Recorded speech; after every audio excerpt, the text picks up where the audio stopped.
So yeah, that happened. I just didn't realise it had happened. There were times where I felt extremely anxious as a child, such as the first few weeks after I started infant school. I didn't want to be separated from my mum. I wouldn't go to the loo until I got home. School was a struggle. It took me until third year of infants to be able to write my name legibly. But I hadn't really understood what had happened. It wasn't until I was at secondary school in 1989 when things started to reveal themselves to me. Prior to that, the whole principle of child safety was... Say no to strangers. Yes, I remember. Say no to strangers. Say no, no, no, no, no. Yes, I remember. Say no to strangers. Yes, I remember. At no point did anyone ever define what child abuse was, or say children were at greater risk from those within the family circle or close to it. Childline had launched a couple of years previously, and suddenly there was talk about sexual abuse. Little by little, I was starting to feel overwhelmed by the images within my head. Then one day, during PE, I started feeling strange. My eyes were consumed by squiggles, and I needed to be sick. And I was, all over the floor of the school nurse's office.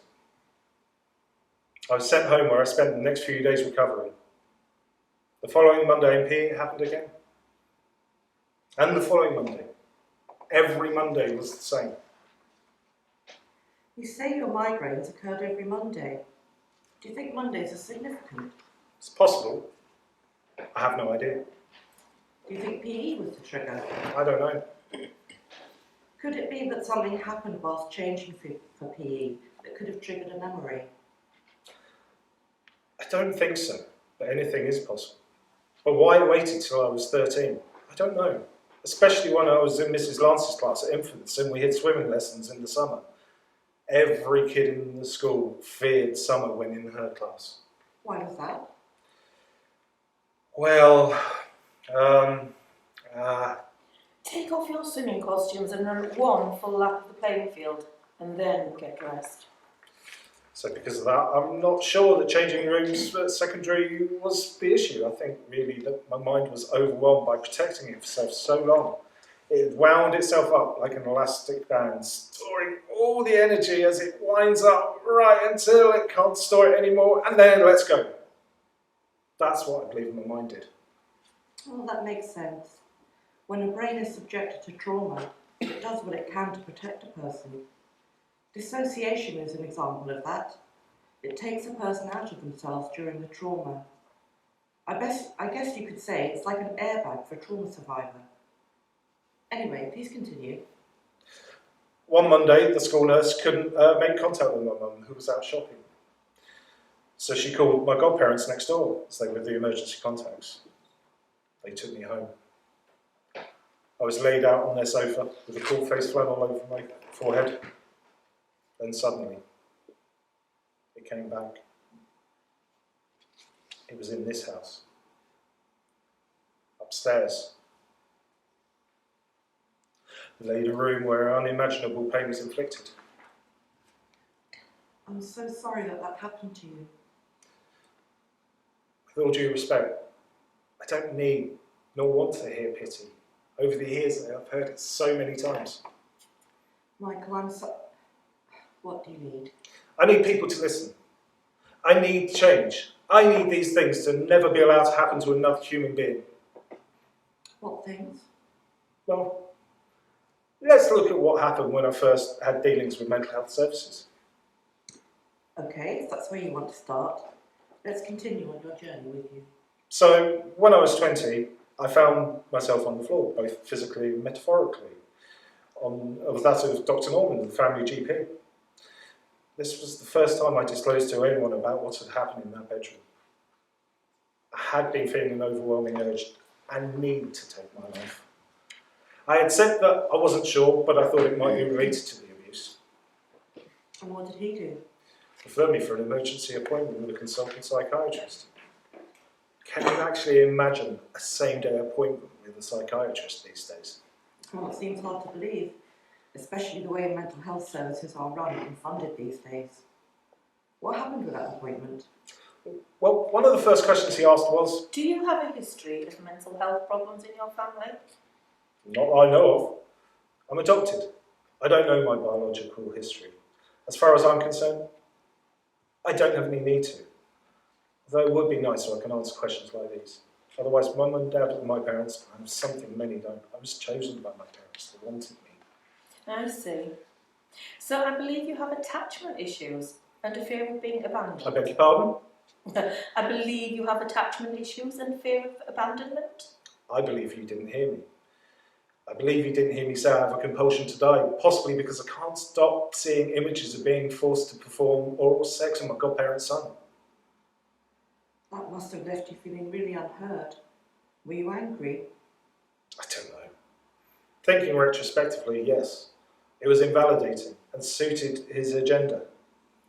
But at the time, I was just overwhelmed by a plethora of thoughts, memories, and emotions. I certainly didn't realise the significance of the fixation by others about a fear of abandonment, whether it existed or not.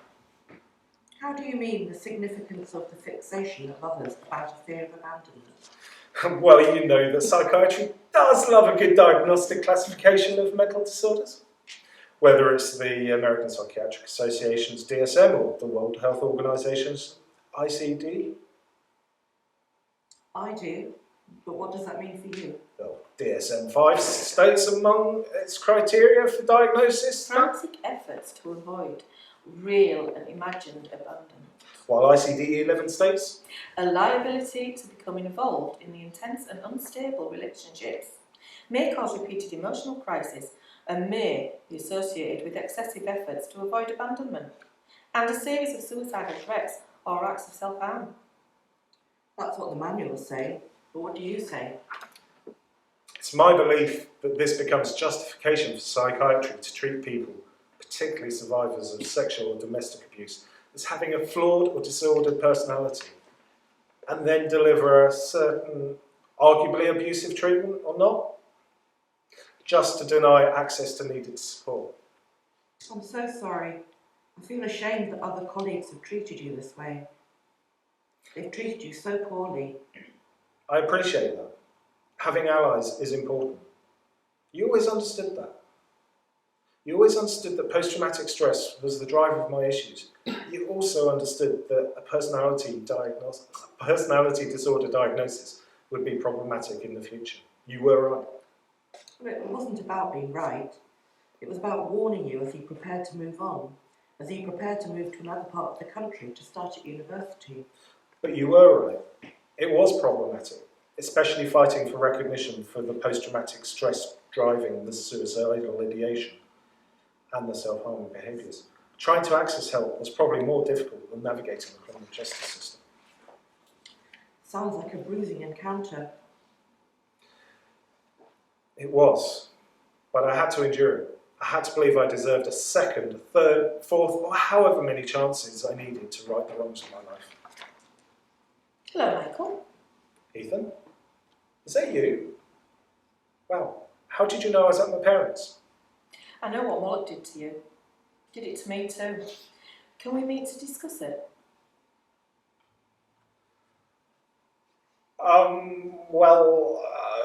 I'm heading back up north tomorrow. My train from King's Cross is booked for lunchtime. I'm not sure I'm going to have time. I'll meet you at the station. That must have been quite the call. Just when A shock to receive that call. I thought I was building my life back up again, it crumbles right in front of me. What did you do? Well, I was hoping that we might miss each other at the chaos of King's Cross. Alas, that was not to happen. Hello, Michael. Good to see you. How are you, Ethan? You're looking well? Do you remember what Mullet did to us in your playhouse? Not really. So much happened. Some memories have still not revealed themselves to me. But there is a vague memory about the playhouse. We can't talk about this. We have to go to the police. I'd always hoped I was the only one, but you are now the third victim I'm aware of, including myself.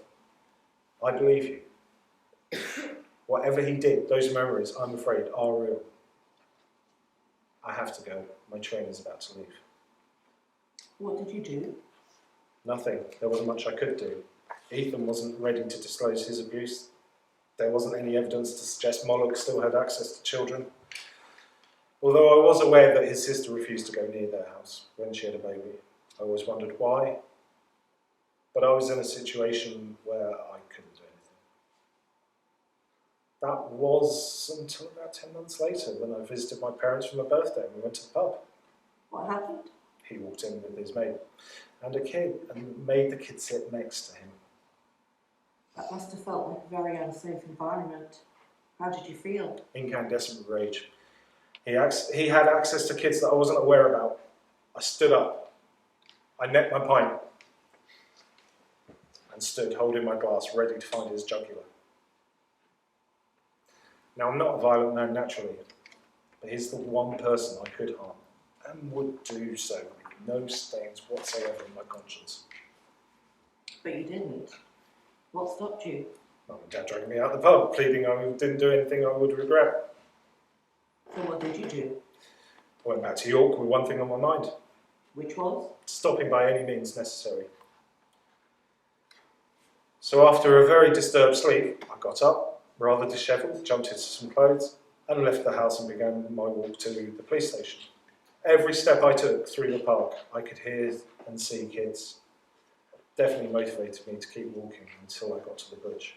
Go on, take the easy route. Bring this all to an end. If you don't, no one will believe you. I can't give in to you anymore. You've ruined my life for too long. It took great courage to continue that journey. Maybe, but I had nothing to lose. Before I knew it, I was queued at the desk. There was a surly-looking bloke on one side and a female police officer on the other side. I was dreading the man becoming free first, but while I was in, the female police officer called me forward. Can I help you, sir? I'd like to report a historic case of sexual abuse. I'm sorry, sir. Could you please repeat that? I swear the look she gave me was one that she was expecting me to be there to sign bail. Not to be hearing me wanting to report a crime, let alone one so serious. I'm sorry, sir. I'd like to report a case of historic child sexual abuse. Certainly, sir. Would you like to wait there a moment? So after a few minutes, I was being ushered into a small room with no natural light or air, disclosing my story and all Moloch had done to me. Wait there. Although she was kind, I still got the feeling she didn't believe me. Maybe Moloch was right when he told me no one would believe me. Anyway, she returned with her sergeant. Hello, Michael. I'm the duty sergeant. Can you tell me exactly what you told my colleague? What I didn't realise, this wouldn't be the first time I would have to repeat my story ad nauseum. That's always I obliged. Are you saying, sure you know what you're saying? Yeah? Absolutely sure? Absolutely. I'm here today because I have genuine concerns about Moloch and that he may still be abusing children and he needs to be stopped. These are very serious allegations you're making. Really? I had no idea. I thought I was here for shits and giggles. Yes, I'm fully aware of what I'm saying and how serious these allegations are. Maybe Moloch was right. They don't believe me. Maybe I shouldn't have listened to that voice in my head on the bridge. Michael? Michael? Michael? Yes, I am fully aware of the serious nature of these allegations and wish to fully proceed with them. I can imagine how that must have felt, to be repeatedly questioned. I did wonder who the real criminal was, repeatedly being questioned about my story and my intentions. So when he said he was going to speak to the CID and to wait there, I insisted I was going to go outside and have a cigarette. I needed one after the last hour and a half of grilling. Genuinely, I have no idea how long it was before DC Arkandale came out to speak to me. But I'm sure I smoked enough to give myself a smoking-related disease right there, right then. Michael, I'm DC Arkandale. When you finish that, would you come back in with me? Sure. The duty sergeant tells me you wish to report some things from your childhood. So please, in your own time. Should we be writing this down or recording this? Oh, I'm sorry. I think you may have misunderstood. I just want you to go through your story and then we'll make your statement. Really? How many times do I have to repeat myself before getting on paper? I'm so very tired. I'm sorry, Michael. Please just keep it brief and we'll make the appointment to take your statement. I was 3 or 4 years old, and on 2 occasions I remember Moloch forced me to touch his genitals and perform what I now know is oral sex, which resulted in what I now know is ejaculation. Obviously, at that age I had no idea and thought he had just peed in my mouth. Okay. Perhaps we should call it a day for now. I'm tied up with something for the rest of the day. I will call you tomorrow morning and see what we can do. See if we can do it tomorrow. We have 3 choices. We can go to the Northallertons, to the rape suite there. Can you get to Northallerton? I can get a train, but I've got no idea about times or where to go from the station. Well, we could do it in an interview room here, but it won't be as comfortable as Northallerton. Or choice 3, we could do it in your own home. Have a think about it overnight and get some rest. How did you feel when you got home? What decision did you make about where to give your statement? Genuinely don't remember much about how I felt, or even how I got home. So much had happened that morning. I think I was just overwhelmed by events and it just shut down. We'd often discussed in the past that maybe one day you would be ready to report your abuse. Do you think you were ready? In all honesty, I'm not sure anyone can be ready for that, but it was a matter of necessity. So tell us, what happened the next day? Did DC Arpendale call you? He did. I don't really recall the phone call, but I chose to do the statement at home because it would be more physically comfortable and I could nip out for regular smoke breaks and obviously have access to copious hot drinks. In retrospect, it contaminated my home. The memories that came out in that statement had seeped into my home, and any safety that was provided by my home ceased to exist. So he came to your home and you made the statement. It was 6 hours of pure pain. Instead of being given space to tell my story as I wanted, it was structured through questions, some of which could be extremely invasive. What sort of things were you asked? It started about me, my family life, being adopted, growing up in Sussex, our relationship with the neighbours, more specifically with Moloch and his family. It sounds thorough. Eventually we got to the gerbils, the abuse, and the gaslighting and threats. How was that? I was emotional, but yet I was numb. I was sat there looking into nowhere, tears falling from my eyes like a deluge. My voice never broke. It didn't even tremble. And yet stayed almost emotionless, despite being overwhelmed by emotion. Pretty much. And it's weird, as this was the first and only time I had told my story in its entirety. But 6 hours later, and 18 pages, my life was laid out on paper.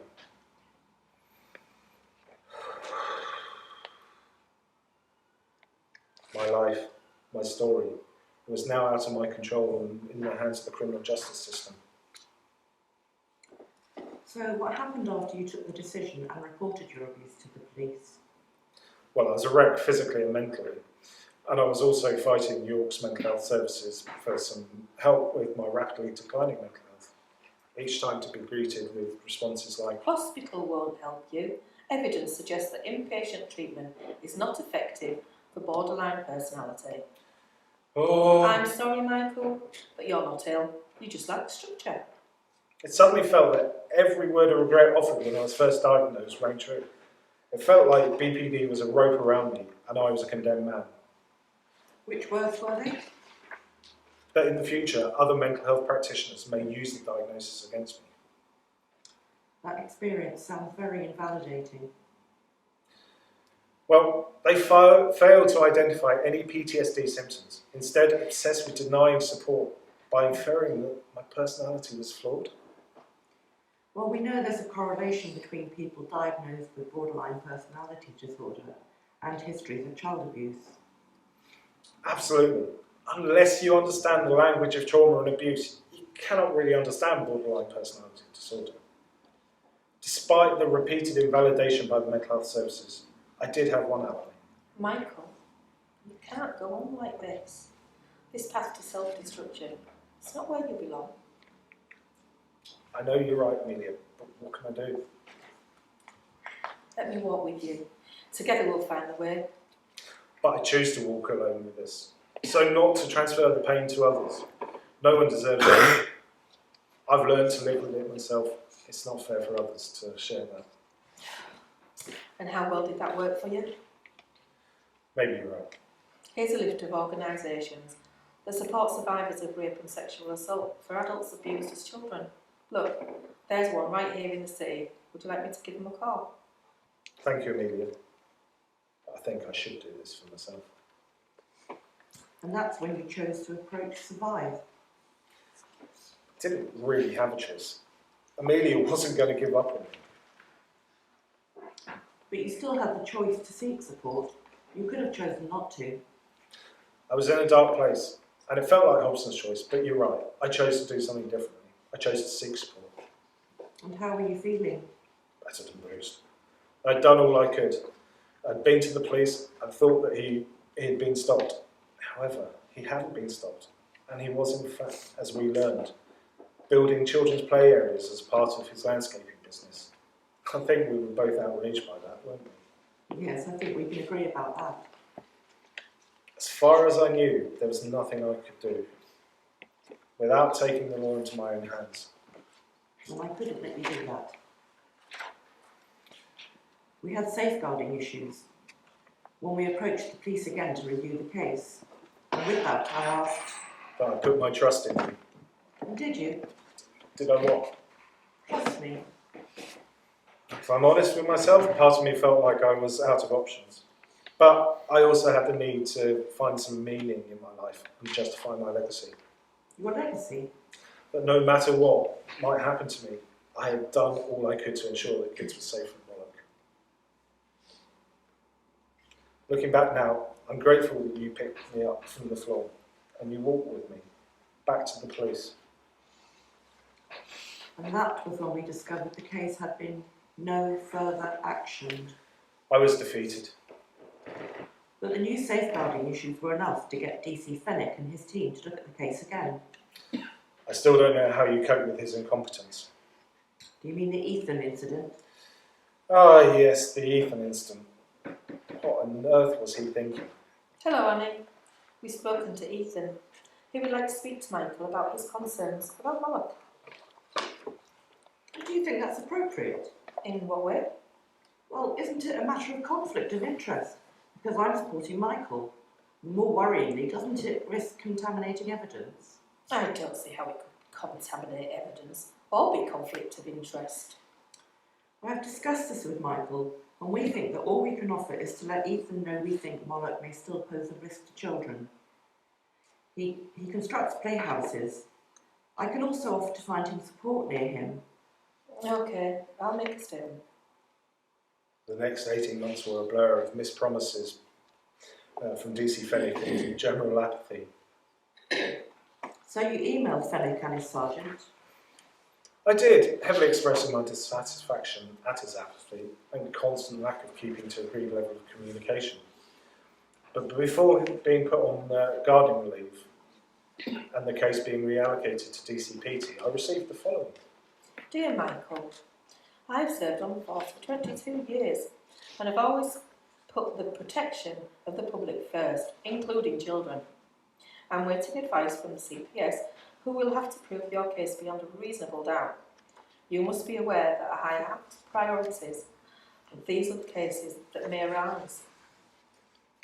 It was a frustrating 18 months for me. I can only imagine what it was like for you. But thankfully, things started to move on with the case when it was reassigned to DCPT. Well, pace progressed within 7, maybe 8 months when I had a phone call from DCPT. Michael, I've just heard from the CPS, and we have a change in decision. Which is? Well, you're going to get your day in court. We've been authorised to charge him on 3 counts of indecent assault under the 1956 Sexual Offences Act. It's May now. 8 years since I walked into your police station to disclose the abuse. And 2 years have passed since we got the case reopened. And where are you? I'm inside Worthing Magistrates Court, waiting for Moloch to answer the charge. I wish I could have been there, but due to distance, I just wasn't able to. It's okay, I understand. Pamela and I made the 280-mile journey, only for the bastard not to show up. Knowing you as I do, I imagine you were furious and filled with rage. Apparently I wasn't the only one. The magistrates issued a bench warrant for his arrest to bring him in front of them. Maybe it was my desire to see him in front of the judge. Maybe it was my obsession to stop him. Maybe it was the result of watching copious amounts of Dog the Bounty Hunter. As soon as we got back to my parents, I went Moloch hunting. Where did you go? Well, the only port of call was the doorstep of my godparents, demanding to know where he was. How did that go? Well, of course, they did what they always do. Covered for their butter wouldn't melt in their mouth, son. But my godmother pulled a classic. Oh, why don't you go back to York and lose some weight? I may be overweight, but your son will always be a sex offender. How did that make you feel? Perhaps not my finest moment, but there was a shift. I was starting to shift from the power balance from a situation that totally disempowered me for so long to one where I was finally gaining some control. Pamela and I returned up north a few days later. I was triggered when I saw a headline from the local paper on Facebook. Breaking news. A body's been discovered in the local canal this morning. I thought justice had been denied. I thought the bastard had drowned himself. That very afternoon I received a phone call from DCPT. I know things have been tough, but we've got him. Was he the body at the bottom of the canal? No, but he was at the pub where the incident occurred, which is where we arrested him. He will be taken to the nearest custody suite and held until he can appear before the magistrate, which probably won't be until Monday morning. That must have been quite the relief. I suppose it was. I wouldn't have got to that point without the faith invested in me by Amelia, nor the emotional support that you gave, and the ongoing advice and information on the process from the Independent Sexual Violence Advisory Service, which you referred me to. That definitely helped me make informed decisions.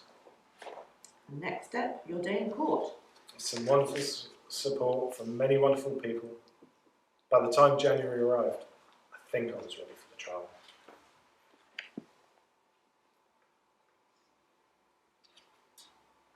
I've always wondered how a solicitor or barrister could bring themselves up to defend someone accused of such vile acts against children.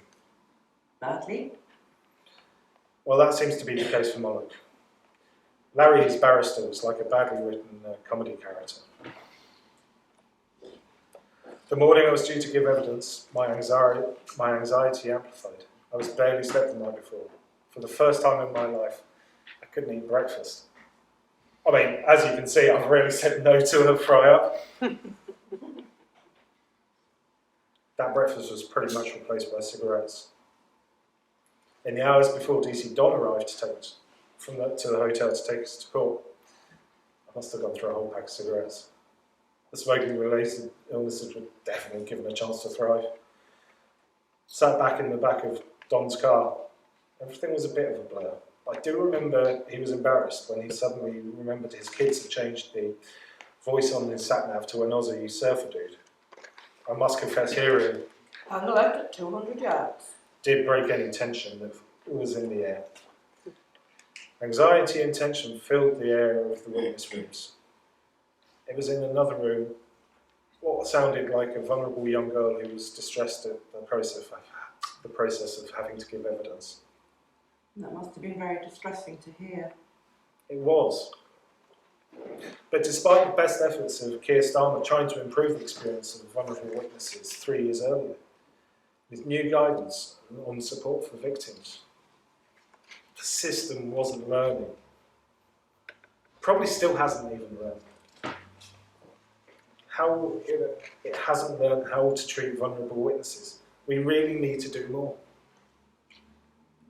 The morning flew by, and before I knew it, DC Don returned with a copy of my statement and informed me that I'd be called in the next half hour or so.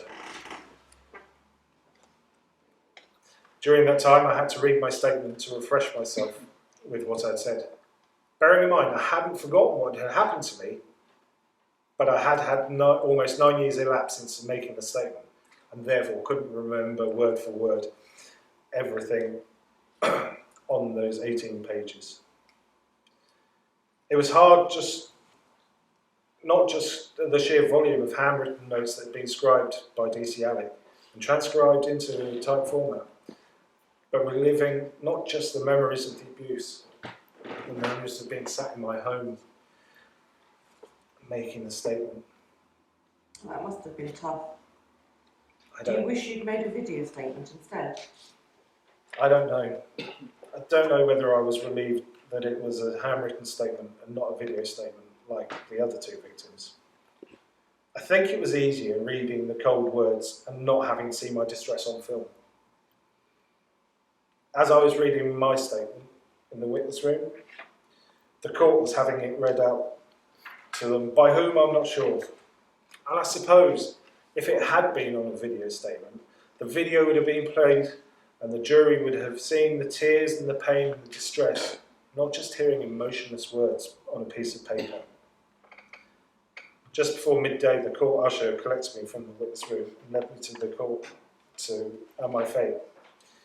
Before I knew it, I was back in the witness room ready for lunch because the prosecution was a quick guided walk through my statement. Giving evidence was easy, and I was emboldened. That must have been quite the confidence boost. It was, and I must admit, I was feeling ready for the defence. I mean, it couldn't be that hard, could it? Was it? I was quickly snapped out of my full sense of security when Larry proceeded openings with, Mr. Blah, is it not true to say these allegations are nothing more than fantasies of your mental health? Now, I can't say even now that I was surprised that he threw that at me. I knew from the moment I made my statement that the defence would use my mental health against me to discredit me. Almost everyone had previously tried to assure me that it was unlikely that such a hostile approach would be taken. However, I was never convinced. So I rubbed my thighs and thought, okay, let's play. Fortunately, I had the words of Ron Coleman running through my head, and my reply was primed and ready to launch back at him like an exocet to blow him out of the sky. Well, considering 80% of people with my diagnosis have suffered a childhood trauma, that means that my mental health problems are a result of these allegations, and not that these allegations are a result of my mental health. I am not a liar. The only liar in this courtroom is your client, sat in the dock. I was firm in my response. Not overly aggressive, but I wasn't going to be pushed over by such ignorant assertions. The judge interjected. Mr. Blah, you must understand that Larry is testing the evidence. I understand the defence is here to test the evidence, but that was not testing the evidence. That was a stigma-based assertion with not an ounce of fact behind it. Therefore, it cannot be testing the evidence, and I'm not having that. Fair enough. It's the opening round, and we've got him on the ropes.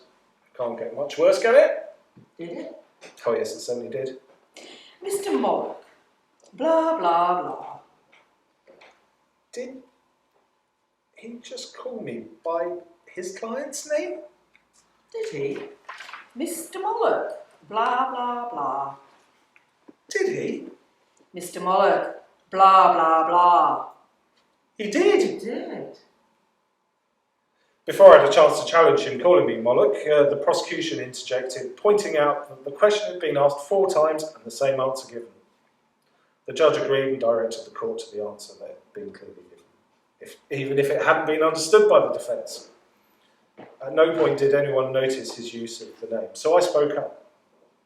Excuse me, Your Honour, but I must object to the defence calling me Mr. Moloch 4 times. He must understand how visceral that name is to me.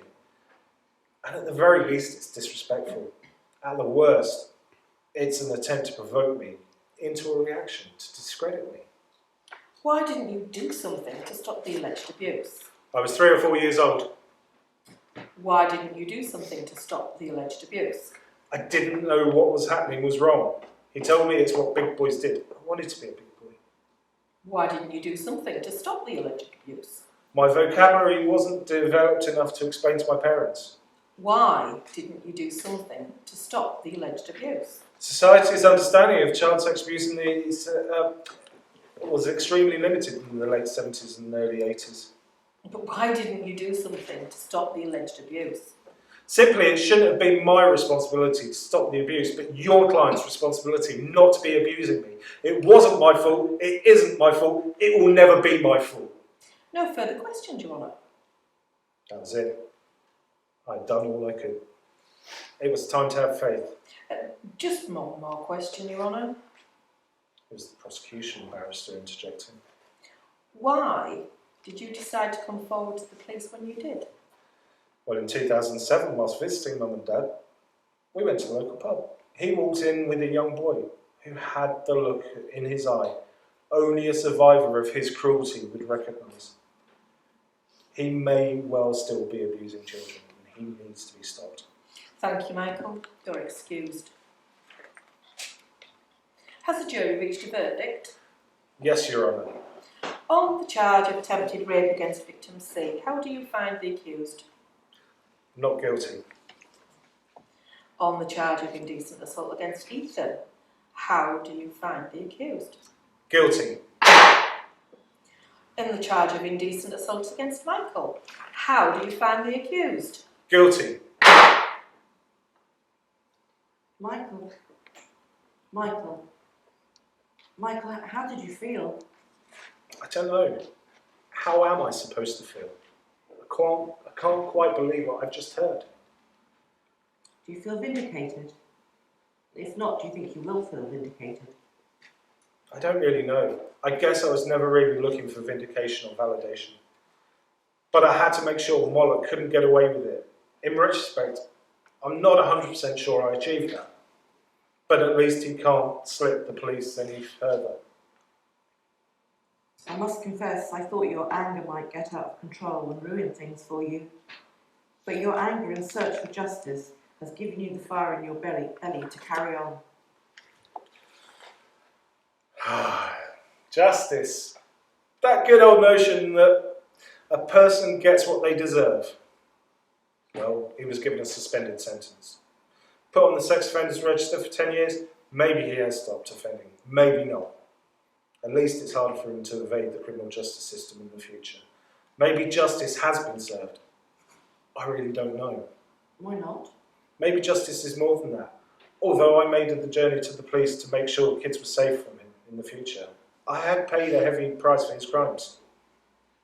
Is justice, therefore, also about your recovery? Maybe. I mean, I have been abused not just by him, but by the systems that exercise control over my autonomy. So where do you go from here? Well, my next quest is to get these unbearable memories out of my mind, or at least proceed and locked away before they kill me. That means my next quest is to get trauma therapy so I can regain my life, make a future for myself and become a thriver. Who knows? Maybe I can find a way to make a difference in the world, or at least for other survivors. Well, Michael, I think you're ready to move on. Do you? I think I am. Thank you, Annie.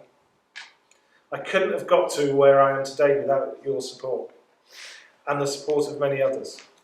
I'm not sure we'd have met if Ethan hadn't been brave enough to reach out to me. I would have carried my shame with me to the grave. It's been some years since I met Annie. I did eventually get access to trauma therapy. But it was a fight, as hard as every step of the criminal justice system. They say a civilization is measured by how it treats its weakest members. Are we anywhere near being civilized by that test? I don't think so. We deny access to justice for victims of sexual violence. Just 1% of all rapes reported to the police progress to a prosecution. That's 99 out of every 100 rapes reported that are denied access to justice. Even if the prosecution does proceed, then Testing the evidence is often based on prejudice and myths about sexual violence to discredit them, rather than a critical analysis of the evidence. I wasn't the first, and I won't be the last, to have that evidence tested based on stigma and insinuation. Sexual offences are really the only crime where the victim is every bit as much on trial as the accused. Something has to change. The accused can get away with a no-comment interview with the police and doesn't have to appear on the stand if they find themselves in court. The victim has to give up everything about themselves. Not just the trauma inflicted upon them. Their health records are open to the police and the defence. Their phone records and social media are open to scrutiny, even if they bear no relevance to the case. Personal relationships are interrogated. The defence will use them to discredit the victim. Larry did his best to drive a wedge between myself and my parents. I'll always feel a sense of shame and guilt for them being subjected to that. But most of all, I will always feel resentment to the system that allows such things to happen. Something has to change. Like many others who reported the abuse perpetrated against them, I was accused that I was only reporting these crimes because I wanted compensation. Never even contemplated compensation. Although people picked up on the judge's comments during sentencing and encouraged me to seek compensation. But why shouldn't a survivor of child abuse be compensated? If people can be awarded £500,000 for fucking defamation of character, why shouldn't somebody who's been subjected to the horrors of sexual abuse be awarded fairly? To help rebuild their life, to compensate for time, opportunities and well-being lost to the horrors of abuse. Something has to change. Post-traumatic stress is often reframed by mental health services as a personality disorder. Access to trauma therapy is so limited at best. At times of crisis, denying access to hospital care is justified by claiming the survivor isn't ill. They need to take responsibility for their distress and behaviour. And care and support is not good for them. Survivors have scars. Every scar on my body isn't a cry for attention. It's a story. From every moment I was unable to cope with distressing images that were etched on my soul. And I had to cope with them alone. Something has to change. When a person is accused of sexual offences, is found not guilty, people usually on social media make claims that the person making the allegations are lying. They often demand that those making the allegations should be prosecuted for perverting the course of justice. They don't seem to understand that the allegations may be true. It's just the defence counsel has thrown an element, just a tiny element of doubt into the argument. And the jury has swallowed that. That does not mean the allegations are a lie. Home Office report research suggests that 4% of cases of sexual violence reported to the police are found or suspected to be false. So what about the other 96%? Something has to change. In the event of an accused being found guilty, often the sentence and the judiciary is met by derision, by baying mobs on social media. There is a failure to understand that they have the ability to take actions through the democratic processes and even the unduly lenient sentencing scheme to petition the judiciary for change. But that means they would have to do something beyond libelling the judiciary and demanding for capital and corporal punishment from behind the safety of their screens. Something has to change. I'm tired. So very tired. So are most survivors I meet. We're tired of fighting. Fighting our own individual horrors. Fighting the systems and the people who maintain them. The diminishing of my experiences by these systems only reinforces Moloch's assertion that nobody would believe me if I told them of our little secret. Something has to change. But today I'm different. I'm a much stronger man. I'm no longer plagued by the memories of his shame. I'm building myself up every day so I can help others who have similar experiences. I might not be able to change the world, but if I can change the world for just one person, I'll take that as a win. And I'm fizzing. I'm fizzing like a fucking Alka-Seltzer. And I know you're fizzing. I know we're all fizzing. But we need to fizz in the direction of these systems and these structures and these people that maintain the abuse against survivors. If we do that as one, maybe we can get justice. Maybe we could get economic justice.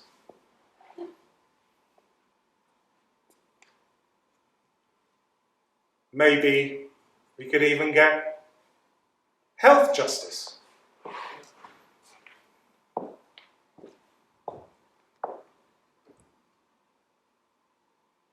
Maybe we could get criminal justice.